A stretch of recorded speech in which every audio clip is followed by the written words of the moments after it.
Bom dia, boa tarde, boa noite, boa madrugada. Vamos aqui ao nosso quarto dia desse mini curso preparatório para o exame da ordem. Vamos aqui de processo civil e processo penal, tá bom? Olha só, gente, aqui lembrando, né, sobre a União, os seus órgãos, que aqui estão os órgãos da União. Temos aqui o Poder Legislativo, o Poder Executivo e o Poder Judiciário. O Poder Judiciário aqui é representado pelo Supremo Tribunal Federal, STJ, TJ, TRF, Juiz Federal e Juiz. Tá bem, gente? Logicamente, eventual recurso, você sobe ali para o respectivo tribunal. Também falamos sobre a ação, a jurisdição e o processo. Eu faço uma analogia aqui dizendo que juização é a jurisdição, né? A jurisdição agindo é o poder dado pelo Estado para que um homem resolva o conflito de interesses. Essa é a força da jurisdição. E aí você, por meio de uma ação, você move o judiciário e ele se manifesta por meio de um processo. Não é qualquer processo, é um processo legal e não é qualquer lei, é a lei dos dias de hoje. Por isso que é aquilo que nos é devido hoje, por isso que é o devido processo legal. Então nós temos a ação, a jurisdição e o processo, tá bem? Lembrando que a jurisdição é uma parcela de poder dada para um homem resolver o conflito de interesse. Eu e você não podemos nos degladiar para saber quem é que tem direito a esse pincel. Temos que ir até o Poder Judiciário. Eventualmente, né? Claro, pode ser que nós tenhamos aí uma convenção de arbitragem, né? Para irmos até uma Câmara Arbitral, mas isso é uma exceção. Bom, só reiterando então, a força da jurisdição, pessoal, e o limite dela é a competência. A competência é o limite da jurisdição. Competência territorial é o local, né? Matéria é o conteúdo em si. Você vê que não tem todos os juízes que julgam todos os conteúdos. Tem juiz que julga civil, tem juiz que julga penal, tem juiz que julga tributário, tá? Infância e juventude, Maria da Penha, crime doloso contra a vida. E a competência funcional.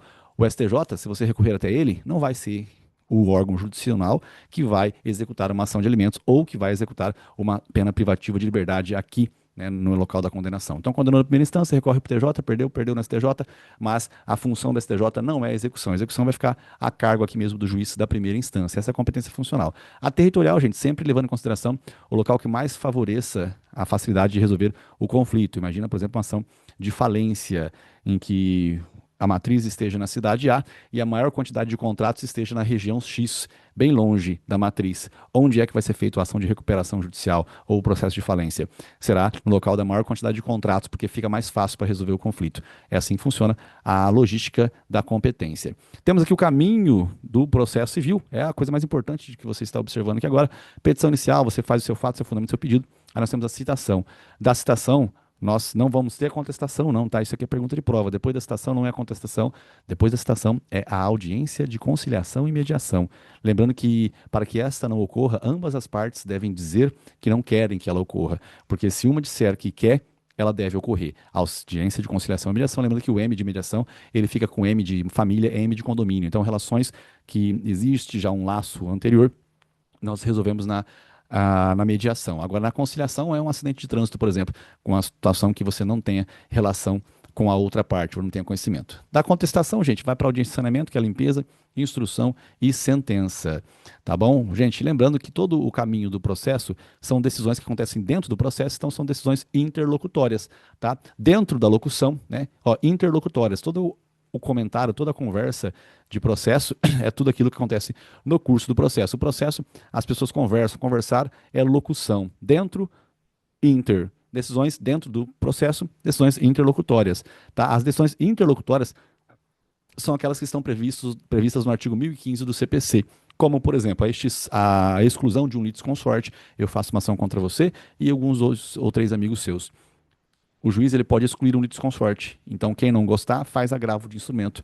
O juiz também ele pode dar uma decisão em um incidente de desconsideração da PJ. Também cabe agravo de instrumento. Tem várias previsões de agravo de instrumento. São as decisões interlocutórias. Não são todas as decisões interlocutórias que são atacadas por meio de agravo de instrumento. Mas quando tiver a previsão no 1015, você faz agravo de instrumento para atacar essas decisões interlocutórias. Rafael, e se não tiver previsto no 1015, eu posso fazer? Exemplo daquilo que não está previsto no artigo 1015 e é uma decisão interlocutória. Quando o juiz não deixa você ouvir uma testemunha, tá? Uma documentação, não, desculpa, uma testemunha. A testemunha, se ela não for ouvida, não cabe agravo de instrumento. E o que que você faz? Você faz como para se manifestar contra isso? Você faz uma apelação, gente. A apelação é você nela, em preliminar de apelação, você alega, ó, em alaranjado, o conteúdo das interlocutórias. Na sentença, você alega ali, atacando pela apelação. A apelação você ataca o conteúdo da sentença e você ataca também as decisões interlocutórias, tá bem? Em preliminar. Então, quando a previsão não houver no artigo 1015 sobre agravo de instrumento, não preclui a sua oportunidade de se insurgir contra a decisão que te prejudicou. Você pode colocar em preliminar de apelação, correto? Isso aqui é bem legal, pessoal, bem interessante também. Vamos que vamos, pessoal. Foco, força e fé, né? Olha só, aqui nós temos essas situações todas, ó, só reiterando aqui, né? A testemunha juiz não permitiu que você a ouça, né? Você não pode fazer agravo de instrumento, você precisa fazer a apelação. E na apelação você coloca em preliminar de apelação o conteúdo atacando aí essa situação específica em si. Gente, também frisei bastante a diferença entre razões e contra-razões, tá? Olha só, se eu perdi o processo, eu faço uma apelação. Se você ganhou, você faz contra-razões de apelação. Mas isso aqui, às vezes na mini aula aí, se você não consegue pegar, pessoal, talvez você precise assistir uma grande aula, tá? Porque é o seguinte, tem que ser bem tranquilo isso. Razões, né, contra razões. Você tem as suas razões, eu tenho as minhas razões. Eu contra você, você contra mim, né? Então, olha só, as suas razões de apelação e as minhas razões, né? Mas não é razões de apelação, as minhas razões contra as suas, por isso que a minha razão é contra a razão. Então você tem razões do apelante e razões do apelado. Ambas sobem para o Tribunal de Justiça e a apelação quer reformar e a contra-razão quer manter. Quem ganha faz contra-razões de apelação. Beleza, gente? Vamos lá, foco, força e fé, carinhas. Então esse caminho aí é bem interessante, bem simples, pessoal. Tá, depois que você sai aqui da situação, enfim, e sobe até o Tribunal de Justiça, pessoal, lá no Tribunal de Justiça em si, você sabe que não tem que fazer recurso se você perder por uma decisão não unânime. Olha só, vamos ver aqui ó, o que está escrito no artigo 942 do CPC. Olha só, não sei se você consegue ler aí. Deixa eu fechar um pouquinho aqui, ó. Vamos lá. Ó, quando o resultado da apelação for não unânime, o julgamento terá prosseguimento em sessão a ser designada com a presença de outros julgadores que serão convocados nos termos previamente definidos no regimento interno. Isso aqui é a função atípica do judiciário, né? A função dele é julgar, atípica, e a atípica é, no caso, criar o seu regimento interno. Pessoal, aqui é essa lógica. Ó. Se você imaginar que aqui é um tribunal, pensa, você perdeu aqui, 3 desembargadores você perdeu, decisão não unânime 2-1, você não tem que fazer embargos infringentes aqui. É automático. Você já, pelo regimento interno, já vai até lá. Por isso que sobe, gente, aqui, ó, sobe razões e contra-razões. Sobe tudo lá para reformar ou manter a decisão dada pelo juiz da primeira instância. Tá bem? Espero que vocês estejam focados aí.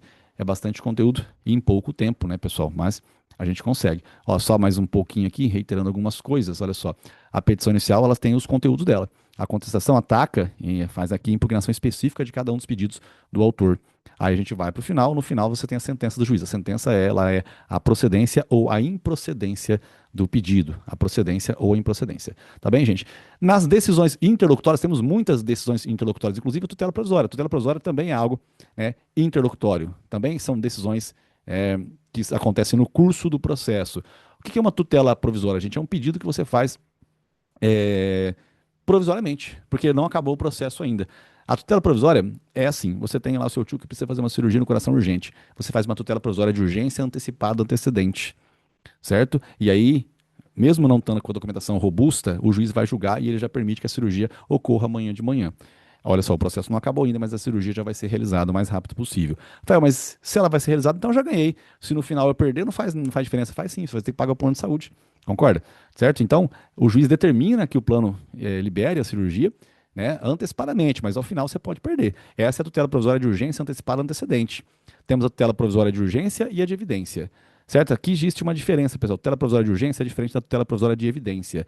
O importante é que a evidência não é urgente. Tutela provisória de evidência não é urgente. Então temos tutela provisória de urgência antecipada, antecedente, tutela provisória de urgência antecipada incidental e tutela provisória de urgência cautelar, tá? Olha só, vamos ver aqui a tutela provisória de urgência antecipada antecedente, ó, TPUAA.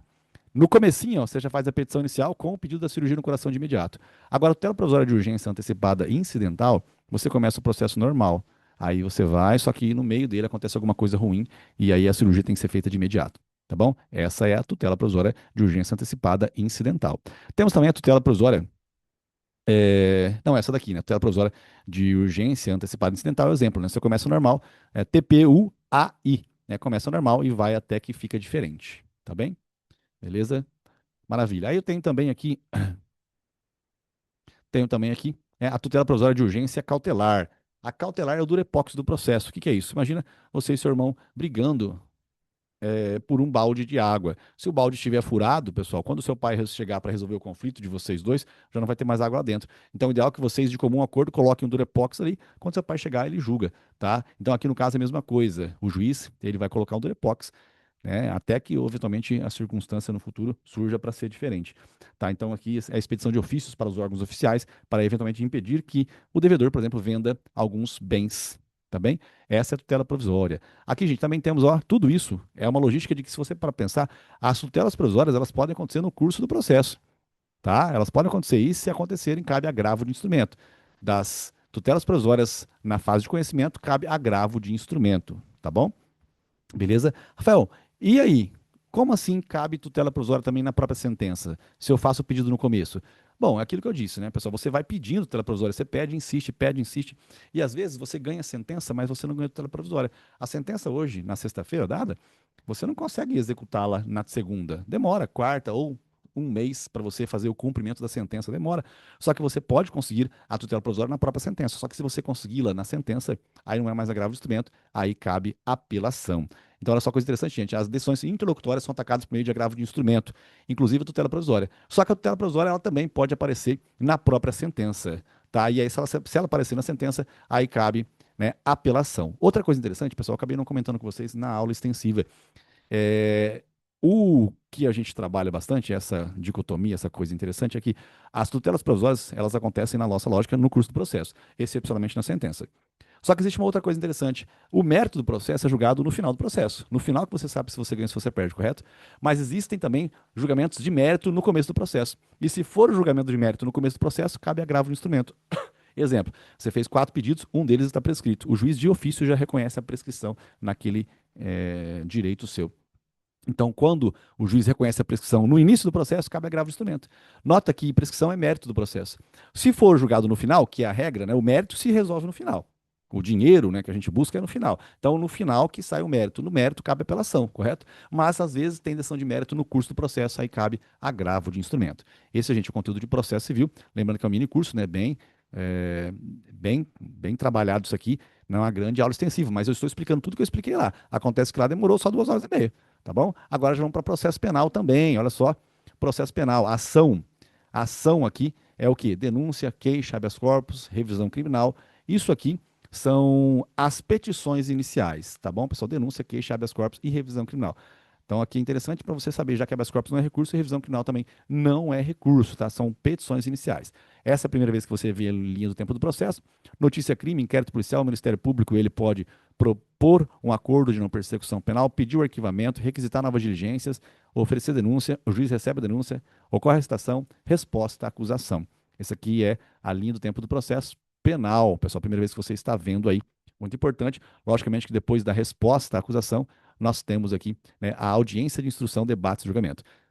Esse é o caminho. Notícia crime, inquérito policial, investigações, obviamente que elas não são necessárias, pessoal, porque o promotor de justiça, por exemplo, ele pode ter ali um HD externo cheio de pornografia infantil. Pornografia infantil, estupro de vulnerável, né, pessoal? Estupro de vulnerável é crime hediondo. Então, eu estou dizendo que é possível dispensar-se o inquérito policial mesmo nos crimes hediondos. O MP ele pode oferecer denúncia sem inquérito policial, mas ele também pode verificar que não tem prova suficiente, então ele pede o arquivamento. Ou ele pode propor um acordo de não persecução penal, se a parte eventualmente confessar. Ele pode requisitar novas diligências. A requisição de novas diligências, pessoal, é uma exceção à discricionariedade do inquérito policial. O inquérito policial é discricionário. O que significa isso? Significa que as investigações que ocorrem, elas são fruto da inteligência do delegado de polícia. Ele que acredita que tem que fazer uma coisa ou outra, tá? Mas algumas coisas ele tem que pedir para o judiciário. Por exemplo, ele não pode determinar a interceptação telefônica, ele tem que pedir para o juiz. Mas a ideia da interceptação foi dele. As investigações é por parte dele. Assim como também ele pode ter uma ideia de busca e apreensão, mas ele tem que pedir para o juiz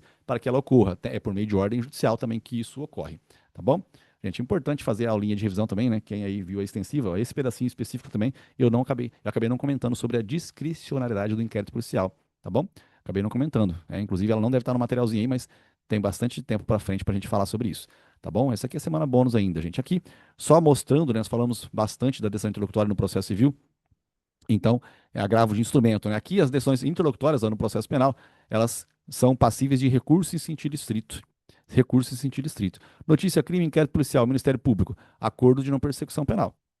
Se for proposto um acordo de não persecução penal, que é ali uma confissão do réu e o promotor entendendo que já é suficiente ele cumprir algumas restrições de direito, tá? A prestação de serviço à comunidade, por exemplo. A prestação de serviço à comunidade é uma coisa que acontece quando o cara é condenado. Mas se ele aceitar o acordo, ele já cumpre isso. Fala, mas não é melhor esperar a condenação? Não é, porque se ele for condenado, pode ser que ele não tenha o benefício dessa pena restritiva de direitos e ele precise ir até a cadeia. Aí não fica muito bom não, né? Ir para a cadeia, né? Porque ele vai ficar lá, certo? Então, gente, aqui é muito interessante essa logística nossa aqui toda, tá bem? Olha só. Aqui nós temos, então, MP, arquivamento, acordo de não persecução penal, requisição de novas diligências e oferecimento de denúncia. Tá aqui, olha só, o juiz não, né? Se o juiz receber denúncia, prossegue. Se o juiz não receber denúncia, cabe reze. Tá? Se o juiz não homologar o acordo de não persecução penal, cabe reze. Se o juiz não reconhecer a prescrição ou a decadência aqui, né? Ou ele não reconhecer qualquer outra causa extintiva de punibilidade, tal como anistia, graça, indulto, tá? Aí cabe reze também, recurso em sentido estrito. E se o juiz reconhecer uma nulidade do processo, também cabe recurso em sentido estrito. Agora, no caso de condenação e absolvição, aí cabe apelação. Tá bem?